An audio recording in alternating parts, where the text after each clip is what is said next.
Mseleko azothi Basopha Mpumelelo walanywa.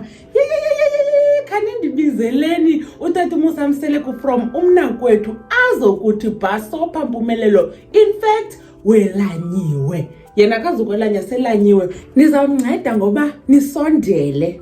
Ndifuna bonke aba bebebhizi besithi amanga lana ayikho yonke lonto leyo kwivideo zam ndigobhoza ngento endayiva ngecolleague yam engumamgobhozi nayo uLady Londi on Facebook wachaza ba uVyokazi sana ufake istena kwintombazana ebidata umfana kuthiwa nguXolani oyichef based e-UK kodwa ke ngowase KZN.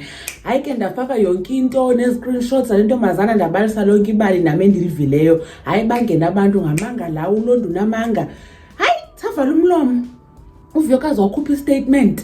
Andibulisa nobulisa bethunani molweni ndanamkela kwaMgobhozi TV. Wakhupha istatement uVyokazi phika yonke into. Nabantu qombe esi statement asikhona ngathi sisuka kuVyokazi man. Thetha ba mna ke sana ndabona uVyokazi qholo mfana efaka istatus zokutya kwakhe ke noba kuphekayo uyalike uBabes. Ndiqomba ayibonjani bekukho into mhlambi kuthiwa utyholiwe ngalonto bunalo mfana nawe uphinde uqhubeke kumane ulikana nento zakhe. Uyaqonda xa bekungekho into yenzekayo phakathi kwenu. Where there is smoke there is fire. Kungaqhuma kubasiwe. Ndathula ndabukela kodwa ndaqonda one day izovela yona inyani. Nyani birthday kaVyokazi izolo the 26th of June. Hayi usisters wafumana iflowers sana wena cake kumnandi ndaqomba andisanivuyeli mani. Ne-message ke yafundwa emnandi ebhaliweyo icaciwe vala kwisithandwa sakhe and sabona nje ba azisuki mzumbe ezi zinto.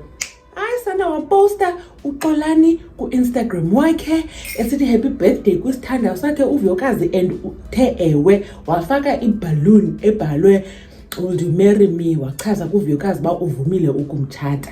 uVyokazi is engaged kuXolani. So ke aba bengakholwa mabahambe baye ku-Instagram bazibukele yonke into bethunani elabali belilizana lentombazana beliyinyani uVyokazi uthe ungumamkhulu uzaba ngumamkhulu. Andiyazi noba ke usisters yena ke uyekile ke ilonto leyo bisenzeka yabe isithembo kanye mhlawumbe nokuzaba yi-second wife ke uzaba nguVyokazi yena kule relationship yakhe. Yo hayi bethunani zindaba ezimnandi samvuyela uVyokazi because kakade besithi makahlukane noMpumelelo.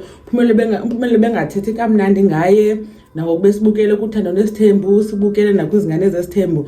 Nalo mfana ke kuyathethwa ngaye ba betshatile and ungumuntu oshela abantu ku Facebook. At this point I don't even care as long as I'll to get over uMpumelelo sabuya siyibonele kaXolani sikhona so besibukele. Kanike nisho ke nani banicinga ntoni ngayo yonke lento? Mamgobhozi uyanibona ku video landelayo. Bye.